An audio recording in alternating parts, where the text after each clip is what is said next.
ওই হাজি সাহেবগুলোই তো গোলমালের হাজি সাহেব, হজ করেছে ঠিকই, কিন্তু নিজের বাড়ির সামনে সরকারি জায়গার ওপরে খুঁটো মেরে দিয়ে পাড়ার লোককে একটা গাড়ি পর্যন্ত ঢুকতে দেব না।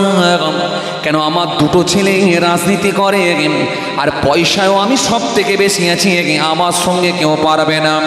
সুতরাং আমার বাড়ি পর্যন্তই গাড়ি আসবে, এরপরে যাবে না। খুঁটো মেরে বাড়ির সামনে আটকে দিয়ে রাস্তাটাকে এমনভাবে সংকীর্ণ করে দেয় প্রতিবেশী মানুষগুলোর গাড়ি পর্যন্ত পাড়ার ভেতরে ঢুকতে পারে না। আসলে এই হাজি সাহেবগুলোই হলো গোলমালের হাজি। হজ করতে যাওয়ার আগে লুঙ্গির খড় তুলে দিয়ে গালিগালাজ করেছিল, ফিরে এসে সেই একই অবস্থা দেখালো। পাল্টালো না তোমার অভ্যাস, শুধু পাল্টানো হলো লেবাস। পাল্টালো না তোমার অভ্যাস, শুধু পাল্টানো হলো লেবাস। মাথায় দিলে টুপি, মুখে রেখেছ দাঁড়িয়ে, মাথায় দিয়েছ টুপি, লোকের পেছনে চালাচ্ছ শুধু কূটনীতি। কোনো ভিন্ন ধর্মের মানুষ যদি হয়, জন্মের পর থেকে নিয়ে 60 বছর পর্যন্ত সে তার ধর্মের বিধান মেনেছিল, কিন্তু 60 বছর পরে বুঝতে পেরে গেল যে একমাত্র সঠিক ধর্ম হলো ইসলাম ধর্ম।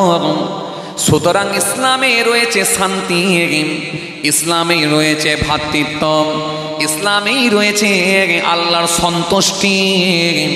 আর ইসলাম ধর্ম যদি সঠিকভাবে পালন করা হয়, এতেই রয়েছে আল্লাহর জান্নাত। এখন 60 বছর পরে যদি বুঝতে পেরে গিয়ে ওই মানুষটা যদি ঈমান কবুল করে নেয় আর আমার আল্লাহ যদি রাজি হয়ে যায়, খুশি হয়ে যায়, নবীর হাদিস থেকে প্রমাণ হয়ে গেল আল্লাহ ইচ্ছা করলে তার পূর্বের গুনাহগুলোকে মাফ করে দিয়ে ওই মানুষটাকে আমার আল্লাহ বেগুনাও করে দিতে পারে। ইসলাম ওই সমস্ত গুনাহ শেষ করে দেয় যাহা তার পূর্বে করিয়াছিল। যদি কোনো ব্যক্তি ঈমান কবুল করে নেয়, আগের গুনাহগুলো আল্লাহ ইচ্ছা করলে মাফ করবে। এরপরে আমার নবী সুন্দর করে কি বললেন? হিজরত ওই সমস্ত গুনাহ শেষ করে দেয়।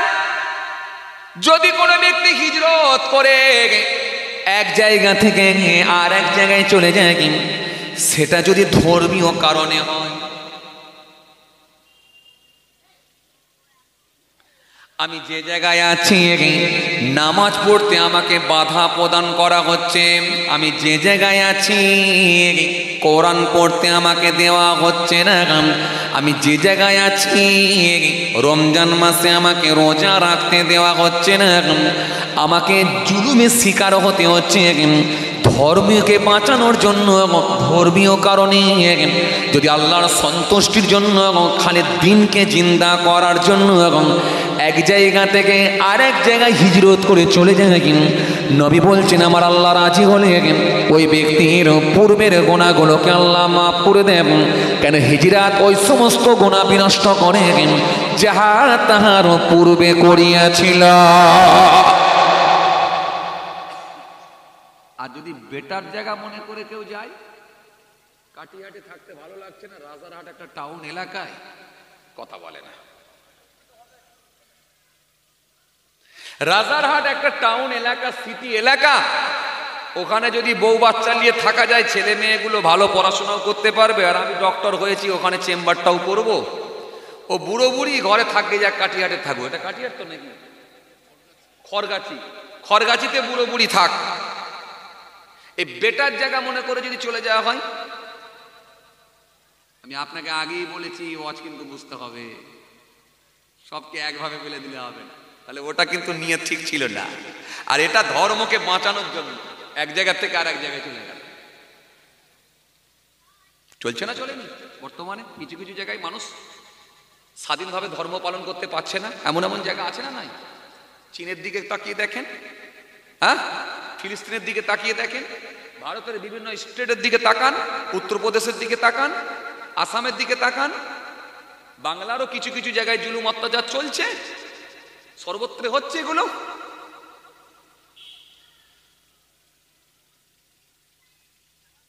তাহলে হিজরাত ওই সমস্ত গোনা বিনষ্ট করে শেষ করে দেয় যা তার পূর্বে করেছে।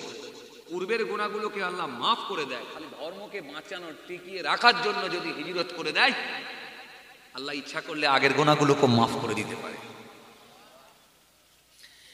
এরপর আমার নবী সুন্দর করে বললেন, হজ ওই সমস্ত গুনাহ শেষ করে দেয়।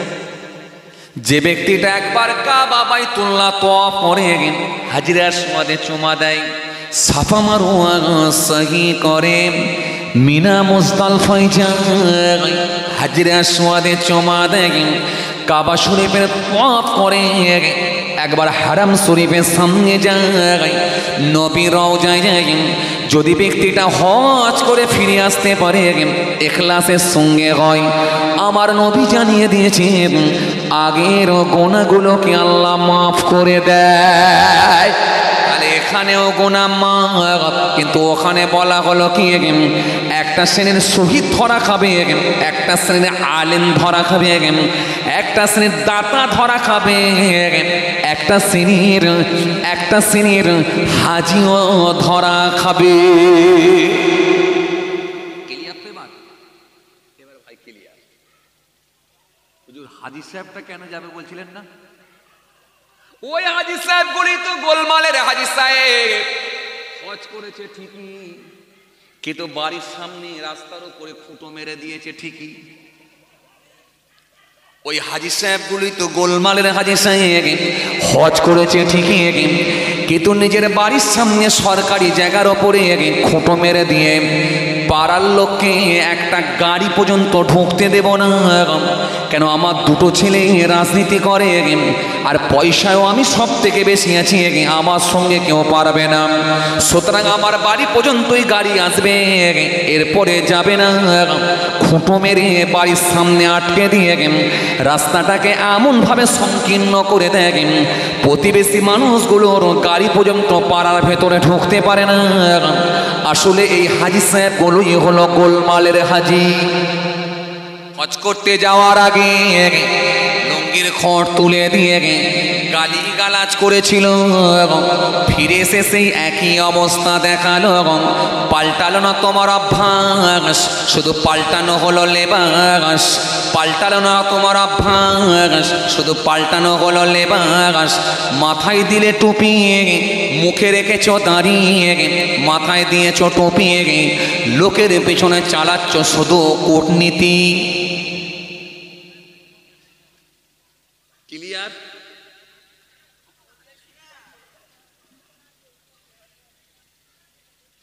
তাহলে গোলমালের হাজী হলে জান্নাতে যাচ্ছে না, ইখলাস না থাকলে দান কবুল হচ্ছে না, নিয়ত ঠিক না থাকলে শহীদও কিন্তু আল্লাহর দরবারে কোনো জায়গা পাচ্ছে না, আলেমও কিন্তু জায়গা পাচ্ছে না, ইখলাস তার ভেতরে নাই। এই জন্য এই কথাকে সামনে রেখে আমি দুটো হাদিস পড়েছিলাম। একটা হাদিস হযরত সাদ্দাদ ইবনে আউস থেকে বর্ণিত হাদিস, আর একটা হাদিস ওমর ইবনে খাত্তাব রাদিয়াল্লাহু তাআলা আনহু থেকে বর্ণিত হাদিস। হযরত সাদ্দাদ ইবনে আউস রাদিয়াল্লাহু তাআলা আনহু থেকে বর্ণিত হাদিস, তিনি বললেন কি, আন সাদ্দাদ ইবনে আউস রাদিয়াল্লাহু তাআলা আনহু قال سمعت رسول الله صلى الله عليه وسلم يقول من تصدق إرائي فقد أشرك. عن عمر بن الخطاب رضي الله تعالى عنه قال سمعت رسول الله صلى الله عليه وسلم يقول إن يسير الرياء شرك. দুটো হাদিস পড়েছিলাম।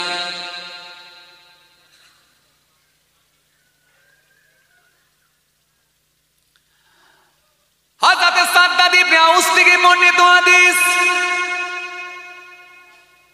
আল্লাহ নবী সুন্দর করে বললেন, নবী আমার সুন্দর করে জানালেন, লোক দেখানো কোনো দান করা এটা হবে শিরক। লোক দেখানো কোনো দান করা এটা হবে শিরক। আর সাদ্দাত ইবনে আউস থেকে বর্ণিত হাদিস, আল্লাহ নবী সুন্দর করে বললেন রিয়া দেখানো আমল করাটাও হলো শিরক। চলুন এবারে আপনাদের সামনে একটু মেলাই। আমাদের সমাজে কি এমন কোন যুবককে দেখতে পেয়েছেন সারা বছর জোহরের নামাজ পড়ে না, আর যখন কোনো মাইয়ের বাড়িতে যায় জানাজার নামাজ পড়তে যায় ওখানে কিন্তু জোহরের নামাজ মিস দেয় না? কথা বলে না কেন? সারা বছর জোহরের নামাজ পড়ে না, কিন্তু মাইয়ের বাড়িতে গেলে জোহরের নামাজ মিস দেয় না। সবাই যদি জোহরের নামাজ মসজিদে গিয়ে পড়ে আর আমি একা না পড়লে দেখতে খারাপ লাগে, তাহলে এই জোহরের নামাজ কি আল্লাহর সন্তুষ্টির জন্য হলো নাকি না? লোক দেখানো ইবাদত করা,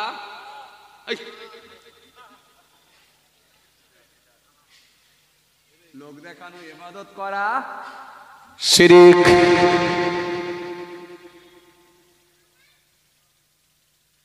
আচ্ছা, আমাদের সমাজে কি এমন কোন মানুষকে দেখেছেন আপনারা? আমাদের সমাজে কি এমন কি মানুষকে দেখেছেন ঈদের দিনে কাপড় বিতরণ করে 200টা কাপড় বিলি করছে আর 50খানা ক্যামেরাকে লাগিয়ে দিয়ে 500টা ক্যামেরা ম্যানের সামনে বলছে আজকে আমরা ক্লাব থেকে 500টা কাপড় বিতরণ করলাম, বিলি করলাম। মানে যা করেছে তার থেকে বেশি প্রচার চালাচ্ছে।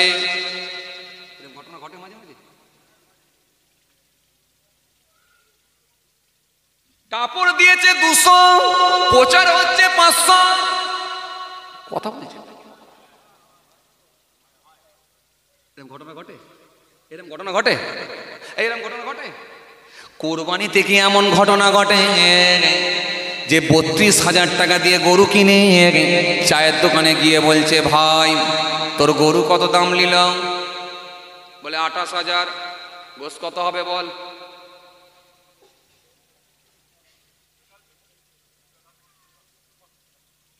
কথা বলছেন না কেন? কুরবানিতে এরকম লোক কিছু পাওয়া যায়? কুরবানির মার্কেটে চায়ের দোকানে গিয়ে বলছে ভাই তোর গরুর দাম কত? বলে 25,000। বলে ওজন কত? বলে 75,000। আরে খুব বড় হবে না, আমার গরু নিয়ে 38,000, ওজন হবে 88 কিলো।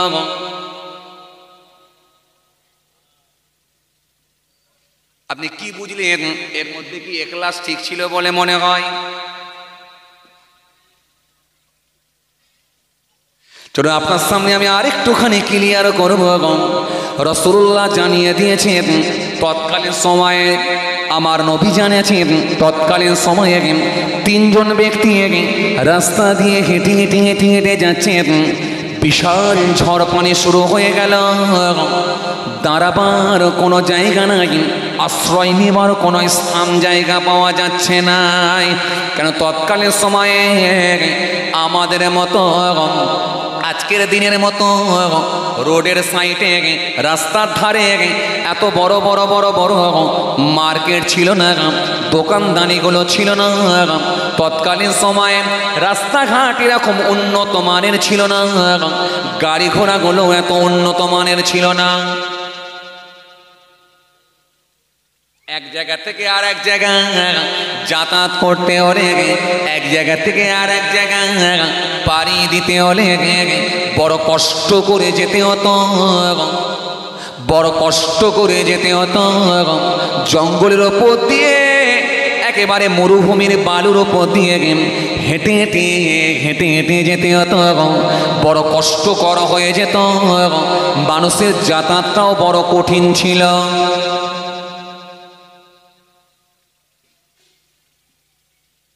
ঠিক তো? হ্যাঁ, তৎকালীন সময়ে নবী আমার সুন্দর করে জানালেন 3জন ব্যক্তি রাস্তা দিয়ে হেঁটে হেঁটে হেঁটে যাচ্ছে। হঠাৎ করে দেখা যায় বিরাট ঝড় পানি শুরু হয়ে গেল। আজকের দিনে যদি ঝড় পানি হয়, রাস্তা দিয়ে যেতে যেতে যদি ঝড় পানি পান, কি করবেন? কারো দোকানের চালের নিচে গিয়ে, কারোর বাড়ির কানের নিচে গিয়ে, যেখানেও গিয়ে আপনাকে আশ্রয় নিতে হবে।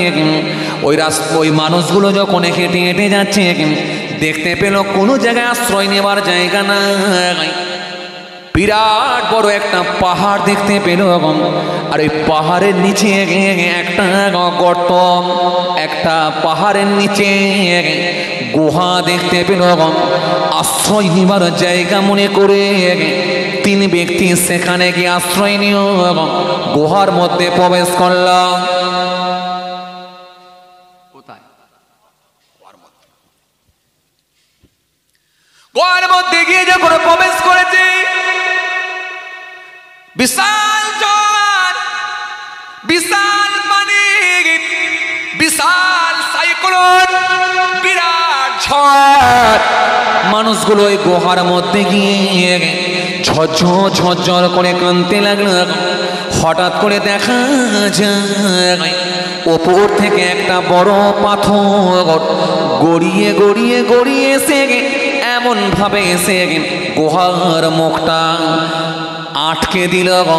গুহার মুখটা বন্ধ হয়ে গেল। তিনজনার জ্যান্ত কবর হয়ে গেল। কান্না আরো বেড়ে গেল। মানুষ যখন বুঝতে পারবে মৃত্যু নিশ্চিত, যদি এটা বুঝতে পারে, কান্না অটোমেটিকলি বার হয়। কান্না ছাড়ার কোনো পথ না। আপনারা এখানে যারা আছেন, কোনোদিন হেলিকপ্টারে চেপেছেন?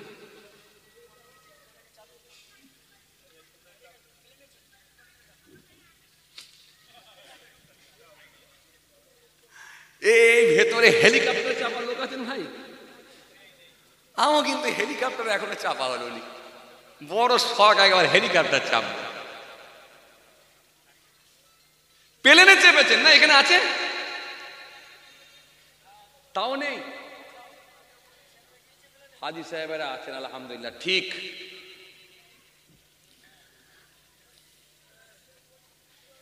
এখানে প্লেনে চাপা হাজি সাহেব আছে না পানি জাহাজের হাজি সাহেব আছে? ওরা প্লেনে চাপা হাজি সাহেব আপনি না পানি জাহাজের? পানিতে ও উড়ে গেছে। তা ঠিক আছে, মাশাআল্লাহ। আচ্ছা হাজি সাহেব, এই প্লেনে চেপে যেতে হলে মাঝে মধ্যে ভয় লাগে না? ভয় লাগে না?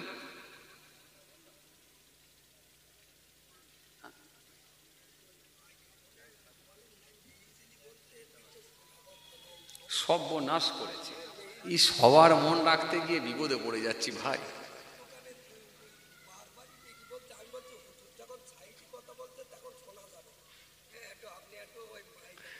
এত বলে দিয়েছেন তো সাইটের কথা শোনা যাবে না। আচ্ছা চেষ্টা করছি। আচ্ছা হাজি সাহেব, ওই প্লেন যখন উড়ছে আর যখন নামলো, এই দুটো টাইম একটু ভয় ভয় লাগেছিল মাঝে মাঝে?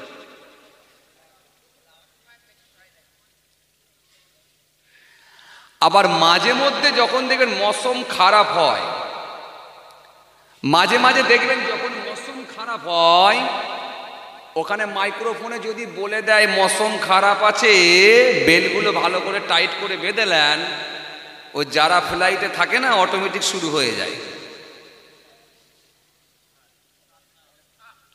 আবার যদি এই মৌসুম খারাপের জন্য যদি ফ্লাইটটা দু চারবার ঝাঁকুনি মারে না, ঘপ করে নেমে গেল, আরে ব্যাস, ও মোটামুটি যে কজন ছিল না মুসলমান হলে কলেমা শরীফ দরুদ শরীফ পড়া শুরু করে দেয়, আর অন্য ধর্মের মানুষ হলে মোটামুটি কথা বলে না কেন, মানে যে যা ধর্মের ডাকাডাকি শুরু করে দেয়। ওটা ফ্লাইটে থাকে, ফ্লাইটে খুব খতরনাক জিনিস, খুব ভালো খুব খারাপ। 2.5 ঘন্টায় আপনাকে পৌঁছে দেবে 3 দিনের রাস্তায়। কিন্তু যদি বিগড়ে যায়, গোলমাল হয়ে যায়, লাশটাও পাওয়া যায় না। এটা হচ্ছে ফ্লাইটের মৃত্যু। আল্লাহ আমাদের সকলকে হেফাজত করেন, জোরে বলুন আল্লাহুম্মা আমিন। তা আমি যেটা বুঝাতে চাইছিলাম, তো যদি বলে দেওয়া হয় মৌসুম খারাপ, ওয়েদার খারাপ, পরিস্থিতি ভালো নয়, আর ফ্লাইট যদি 2-4 বার ঝাঁকুনি মেরে দেয়, ও ডাকাটাকি শুরু করে দেয়, আর নাট যদি দুর্বল থাকে কান্নাকাটি শুরু করে দেয়। তো ওই মানুষগুলো যখন গুহার মধ্যে আছে, এত বৃষ্টি আর এত ঝড়, ও লোকগুলো ভেবে নিয়েছে যে মৃত্যু নিশ্চিত। আবার এরপরে যখন ওপর থেকে পাথর এসে, যখন বড় পাথর এসে যখন গুহার মুখটা এমন ভাবে জ্যাম করে দিয়েছে, তখন ভাবলো জ্যান্ত কবর হয়ে গেল, মওত নিশ্চিত। কান্না বাড়বে না কমবে? জোরে বলেন, কান্না বাড়বে না কমবে? 3 জন ব্যক্তি ঝরঝর করে কাঁদতে লাগলেন। কাঁদতে কাঁদতে বলতে লাগলেন, ও ভাইরা, তোমরা কি জীবনে এমন কোন আমল করেছো যে আমলটা আল্লাহর সন্তুষ্টির জন্য হয়েছে বলে মনে হয়? যার মধ্যে ইখলাস ছিল, যার মধ্যে নিয়াত ঠিক ছিল, যেটা আল্লাহর সন্তুষ্টির জন্যই হয়েছে বলে মনে হয়, এমন কি কোনো আমল তোমাদের ভেতরে আছে? যদি এমন আমল তোমাদের ভেতরে থাকে, তাহলে সেই আমলের ওসিলা দিয়ে আজকের দিনে দোয়া করো। কেন তারাও জানতো ইখলাস ছাড়া কোনো আমল কবুল হয় না, ইখলাস ছাড়া, বিশুদ্ধ আমল ছাড়া কোনো আমল আল্লাহ দরবারে যাবে না। দান থাকবে, আল্লাহ ইচ্ছা করলে কেটে দিতে পারেন। খায়রাত থাকবে, আল্লাহ ইচ্ছা করলে কেটে দিতে পারেন। কুরবানি থাকবে, আল্লাহ ইচ্ছা করলে কেটে দিতে পারেন। যাকাত থাকবে, আল্লাহ ইচ্ছা করলে কেটে দিতে পারেন। আরে হজ থাকবে, আল্লাহ ইচ্ছা করলে কেটে দিতে পারেন। কিন্তু ইখলাস ব্যতীত কোনো আমল কিন্তু আল্লাহ দরবারে যাবে না।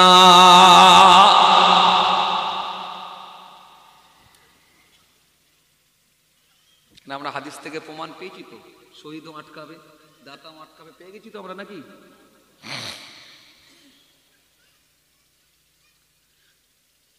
তো 3 জনা বলা বলি করতে লেগেছে, ভাই এমন কি জীবনের কোনো ভালো কাজ আছে যেটা আল্লাহর সন্তুষ্টির জন্যই হয়েছে বলে মনে হয়? নিয়ত ঠিক রেখে, বিশুদ্ধ আমল, বিশুদ্ধ কোনো ভালো কাজ, ইখলাস ঠিক রেখে এমন কি কোনো ভালো কাজ হয়েছে বলে মনে হয়? যদি মনে পড়ে, সেই ওসিলা দিয়ে দোয়া করো, নাহলে আজকের আর কোনো বাঁচার রাস্তা নাই, পথ নাই। 3 জনের ভিতরে একজন বলতে লেগেছে, হ্যাঁ আমার মনে পড়েছে, আমার একটা ভালো কাজ ছিল। কি ভালো কাজ ভাই? আমার একটা ভালো কাজ ছিল।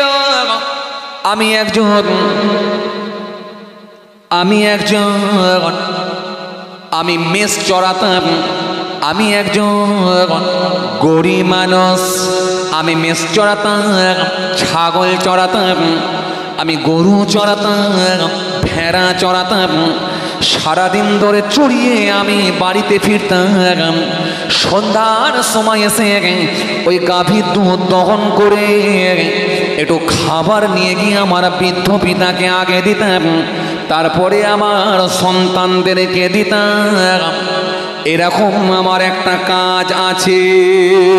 কিন্তু একদিন মেষ চড়াতে চড়াতে, একদিন গাভী চড়াতে গিয়ে এমন ভাবে আমি দূরে পৌঁছে গিয়েছিলাম, বাড়িতে আসতে আমার লেট হয়ে গিয়েছিল। বাড়িতে আসতে লেট হয়ে গেছিল, দেরি হয়ে গেল। বাড়িতে আসতে আমার লেট হয়ে গেল, দেরি হয়ে গেল।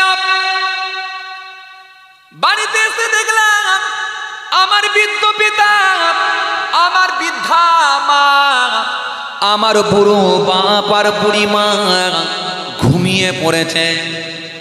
কিন্তু আমার একটা অভ্যাস ছিল, প্রত্যেক দিন আগে বাপ মাকে আগে খাবার দিতাম, তারপরে সন্তানদের মুখে দিতাম। কিন্তু বাপ মাকে না দিয়ে কোনোদিন আগে সন্তানদেরকে দিতাম না। এটা আমার অভ্যাস ছিল। এই নিয়তি আমি এই নিয়তি মা বাপকে আগে খাবার দিতাম। কিন্তু সেদিনে আমি বাড়িতে এসে দেখলাম আমার বৃদ্ধ পিতা, আমার বৃদ্ধা মা ঘুমিয়ে পড়েছে। সন্তানগুলো আমার কাছে এসে ঝরঝর করে ক্ষুধার যন্ত্রণায় কাঁদতে শুরু করেছে। ও আব্বা খাবার দাও, সারাদিন ভোকা অবস্থায় আছে, খাবারের ব্যবস্থা করো। কিন্তু আমি সেদিনে কঠিন পরীক্ষার সম্মুখীন হলাম। সন্তানদেরকে আগে দেবো না আগে পিতা মাতাকে দেবো? সন্তানদেরকে যদি আগে দিই তাহলে আজকে কিন্তু মা বাপকে আগে দেওয়া হবে না। আর মা বাপকে যদি আগে দিয়ে তাহলে ঘুম থেকে তুলতে হবে। এখনই যদি ঘুম থেকে তুলে দিয়ে হতে পারে আমার পিতা মাতার বড় কষ্ট হয়ে যেতে পারে, বড় চাপের মধ্যে আমি পড়ে গেলাম, বড় টেনশনের মধ্যে পড়ে গেলাম। আমি কি করব, কি সিদ্ধান্ত নেব? শেষে আমি সিদ্ধান্ত নিলাম আমার পিতা মাতাকে আগে খাওয়াবো। যেহেতু আমি সন্তানদেরকে আগে খাওয়াই না, আজকেও কিন্তু পিতা মাতাকে আগে খাবার দেব। সন্তানগুলোকে আমি কান্না করা সত্ত্বেও বিছানায় শুইয়ে দিলাম। আমি আমার বৃদ্ধ পিতা মাতাকে তুলব কি তুলব না, বড় টেনশনের মধ্যে পড়ে গেলাম। আমি চিন্তা করে দেখলাম পিতা মাতাকে আর ঘুম থেকে তুলব না। খাবারটা মাথার গোড়ায় নিয়ে দাঁড়িয়ে থাকে। মাঝরাতে যখন আমার পিতা মাতা ঘুম ভেঙে যাবে খাবারটা আমি পৌঁছে দেব। আর আমার পিতা মাতা যদি আগে খায় তারপরে সন্তান খাবে, না হলে কিন্তু আজকে সন্তানও পাবে না। যেহেতু পিতা মাতাও পাবে না, পাচ্ছে না, সন্তানকেও খেতে দেব না। সন্তানগুলোর কান্না আমি কোনো শুনলাম না, বিছানায় শুইয়ে দিলাম। আমি ওই খাবারখানা নিয়ে ওই পাত্রটা নিয়ে আব্বা মায়ের মাথার গোড়ায় দাঁড়িয়ে আছি। যতক্ষণ না ঘুম থেকে ওঠে এই খাবার কিন্তু আগে কাউকে দেব না, আগে পিতা মাতাকে দেব। কিছু বুঝতে পারছেন কথা?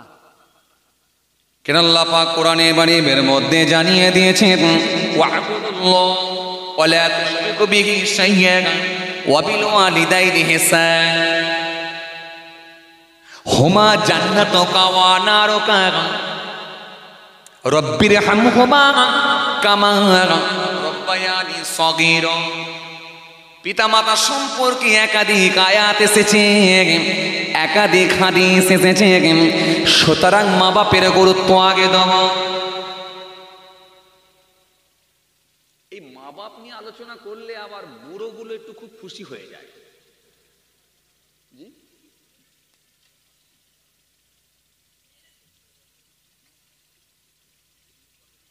আর ছেলেগুলোর মন খারাপ হয়ে যায়। মাঝে মাঝে খবর আসে, হুজুর সবসময় আপনারা মা বাপ নিয়ে বলেন, একটু ছেলেদের নিয়ে বললেন না।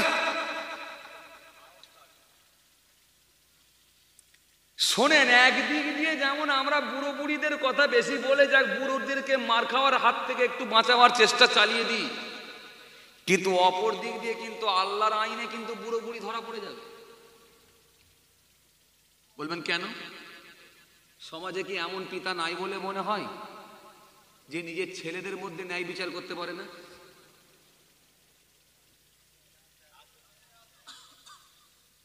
কথা বলছেন না কেন? হ্যাঁ, নেই? সমাজে এমন পিতা আছে যে নিজের ছেলেদের ভেতরে ন্যায় বিচার করতে পারে না। যে ছেলেটার দেখবেন রাজ ক্ষমতার সঙ্গে যুক্ত তার গুরুত্ব আলাদা দেয়। যে ছেলেটা ইনকাম বেশি করে তার গুরুত্ব আলাদা দেয়। যে ছেলেটার ইনকাম কম তাকে জমি জায়গার ভাগ কমিয়ে দেয়। সমাজে এমনও পিতা আছে দেখবেন, আমাদের সমাজে এমনও পিতা আছে দেখবেন, আহারে প্রথম স্ত্রীটা মারা গিয়েছিল, দ্বিতীয় স্ত্রীর তৃতীয় সন্তান, আর প্রথম স্ত্রীর একটা সন্তান দুবাইয়ে কাজ করে, কিন্তু দ্বিতীয় স্ত্রীর তৃতীয় সন্তান, দ্বিতীয় স্ত্রীর তিনটে সন্তান, এই দ্বিতীয় স্ত্রীর তিনটে সন্তান যখন বড় হয়ে গেল, সে মাকে বুঝিয়ে নিয়ে তার আব্বাকে বুঝিয়ে এত ফুট বা এত ফুট, এত ফুট বা এত ফুট সমস্ত জমি জায়গা ঘর বাড়িয়ে সব নিজেদের নামে রেকর্ড করে নেয়, আর ওই পক্ষের বড় ছেলেকে ফাঁকি দেয়। সমাজে এমন পিতা আছে না নাই?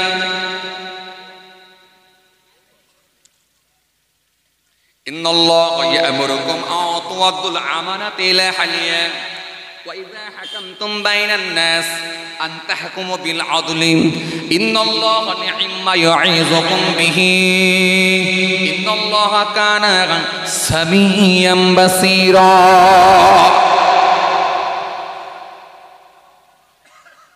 আর টাইম না না, টাইম ছেড়ে চলে যাচ্ছে, আবার বলে কালেকশন।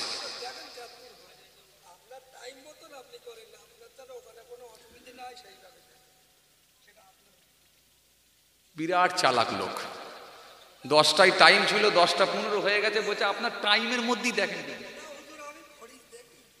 ও ঘড়ি দেখেন। তাহলে ঠিক আছে, তাহলে ঠিক আছে, ঘড়ি দেখেন, দেখেন কটা বাজে, দেখেন দেখি না, আমার ঘড়িতে ভুলও হতে পারে, 10টা পার হয়ে গেছে মনে হয়, দেখেন দেখি। হ্যাঁ, আলোচনার বিষয়বস্তু কি ছিল ভাই? সব আমল কিন্তু যাচ্ছে না। এইটা বলতে গিয়ে আপনাদের সামনে চলে এসেছিলাম কোথায়? পাথরের মুখ, পাথর গুহার মুখ বন্ধ করে দিয়েছে, আটকে দিয়েছে। এখন ইখলাসের সাথে কোনো আমল আছে কিনা? লোকটি তখন বলতে লেগেছে জীবনে একটা ভালো কাজ আছে। এই কথা বলতে গিয়ে যেমন পিতামাতার গুরুত্ব বাড়ানো হয়েছে, অনুরূপভাবে একটু টাচ দিয়ে দিলাম, অনেক পিতামাতাও কিন্তু ধরা খাবে, যেহেতু ধরা খাওয়ারই ওয়াজ চলছে আজকে, ধরা খাওয়ারই ওয়াজ চলছে, একটু খালি টাচ দিয়ে দিলাম। আমি এই আয়াতটার ব্যাখ্যা করতে পারলাম না। ইন্নাল্লাহা ইয়া'মুরুকুম আন তু'আদ্দুল আমানাতি ইলা আহলিহা ওয়া ইযা হাকামতুম বাইনান নাস আন তাহকুমু বিল আদলি ইন্নাল্লাহা নি'ম্মা ইয়া'iযুকুম বিহি ইন্নাল্লাহা কানা সামিয়্যান বাসীরা। এই আয়াতটা যদি ব্যাখ্যা করতাম না, অর্থ করতাম, আরো ক্লিয়ার হয়ে যেত না। ওয়াজ তো এখনো শেষ করতে পারিনি, আবার তার আগে বলছে হুজুর কালেকশন করতে হবে। তাহলে সব ছেড়ে দিলাম, এখান পর্যন্ত স্টপ হয়ে গেল।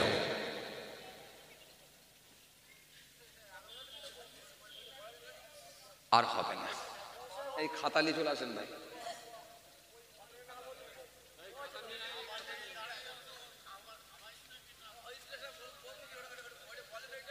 আবার অন্য দিনে হবে,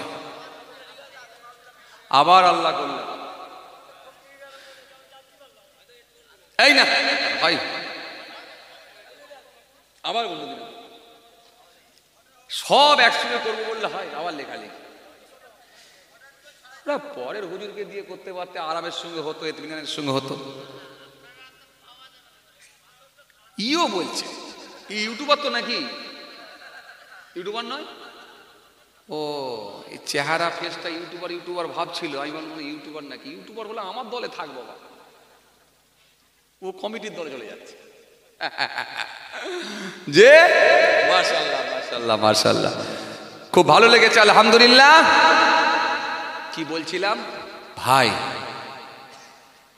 আসেন 5,000 টাকা দান করতে পারেননি, 500 টাকা দান করতে পারেননি, 50 টাকা দান করতে পারেননি, 5টা টাকা দিয়েছেন, একটু নিয়ত ঠিক রাখেন। আল্লাহ 5টা টাকা দান করছি, আল্লাহ যাকে দিচ্ছি সে জানে আর আমি জানি, আর একজনই জানে যাকে লুকানো যাবে না। ইন্নাল্লাহা কানা সামিয়্যান বাসীরা, তিনাকে তো লুকানো যায় না, যিনি সবকিছু শোনেন এবং দেখেন।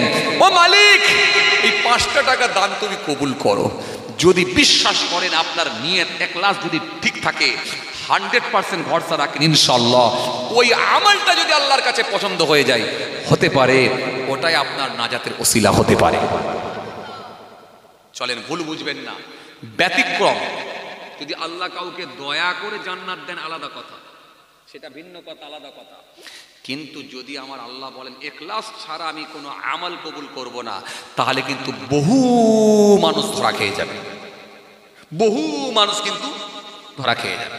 এই কথা বলতে গিয়ে আমি আপনাদের সামনে বলছিলাম গুহার মুখটা বন্ধ হয়ে গিয়েছিল, বন্ধ হয়ে গেছিল। সেই সময় ওই যুবকটি বলতে লেগেছে, ওই জঙ্গলের ভেতর থেকে যখন আমি ফিরে এলাম, আমার বৃদ্ধ পিতা মাতা ঘুমিয়ে পড়েছিলেন। সেই সময় আমি আমার সন্তানদেরকে না খেতে দিয়ে আগে আমার বৃদ্ধ পিতা মাতার সামনে গিয়েছিলাম, গিয়ে বলেছিলাম আমার আব্বা মা ঘুম থেকে উঠলে আগে আমি আব্বা মায়ের মুখে খাবার দেব, তারপরে সন্তানদেরকে দেব। কিন্তু গভীর রাত্রিতে আমার মায়ের ঘুমটা ভেঙে গেল। মায়ের ঘুমটা যখন ভেঙে গিয়েছিল, আমি ওই খাবারটা নিয়ে দাঁড়িয়েছিলাম। মা চোখ ভরা পানি, বুক ভরা বেদনা নিয়ে বলেছিল, বেটা নিজে না খেয়ে সন্তানদেরকে না খাইয়ে আগে আমাদের জন্য খাবার দিচ্ছ, আল্লাহ তোমাকে কবুল করে নিয়ে তোমার জবানে দোয়াটা আল্লাহ দরবারে কবুল হয়ে যায়। মা আমার জন্য দোয়া করেছিল, ও আমার মালিক যদি এটার ভেতরে আমার ইখলাস ঠিক থেকে থাকে, আর এই কাজটা যদি তোমার কাছে পছন্দ হয়ে থাকে, এটা যদি তোমাকে ভালো লেগে থাকে, ও আমার আল্লাহ আজকের দিনে এই আমলকে কবুল করে নিয়ে এই গুহার মুখ থেকে পাথরখানা তুমি সরিয়ে দাও। বলার সঙ্গে সঙ্গে দেখা যায় আল্লাহর কুদরতি ক্ষমতা ওই গুহার মুখ থেকে পাথরের কিছুটা, ওই পাথরখানা গুহার মুখ থেকে কিছুটা সরে গেল। কিছুটা যখন সরে গেল, বাইরের মুক্ত বাতাস যখন ভিতরে প্রবেশ করতে লাগলো, সূর্যের লাইট যখন দেখতে লাগলো, তাদের মধ্যে আশার আলো জেগে উঠলো। তার মানে ইখলাস দিয়ে যে আমল হয়েছে কবুল হচ্ছে। তখন আর একজন ব্যক্তিকে বলল, ভাই তোমার ভেতরে কি এমন কোনো আমল আছে যেটা ইখলাস ঠিক ছিল? বলো তো আজকে আমার কাছে, আল্লাহ দরবারে একটু দোয়া করো তো, তোমার ভেতরে কি এমন কোনো আমল ছিল? দ্বিতীয় ব্যক্তি বলছে আমার ভেতরে একটা আমল ছিল। তৃতীয় ব্যক্তিকে বলছে তোমার ভেতরে কোনো আমল ছিল, আল্লাহর সন্তুষ্টির জন্য হয়েছে। তৃতীয় ব্যক্তি বলছে আমার ভেতরেও একটা আমল ছিল। এই তিন ব্যক্তি যখন তাদের আমলগুলোর কথা মনে করে আল্লাহর দরবারে দোয়া করতে লেগেছে, মালিক যদি তোমার সন্তুষ্টির জন্য হয়ে থাকে আজকের দিনে আমাদেরকে মুক্ত করো, বলার সাথে সাথে এক ধাপ করে আমার আল্লাহ পুরো পাথরটাই সরিয়ে দিয়েছে। ব্যাস, ছোট করে দিলাম। দ্বিতীয় ব্যক্তির কি দোয়া ছিল আর তৃতীয় ব্যক্তির কি দোয়া ছিল ওটা আজকের দিন আর বললাম না, ছেড়ে দিলাম। আবার আল্লাহ যদি কোনোদিন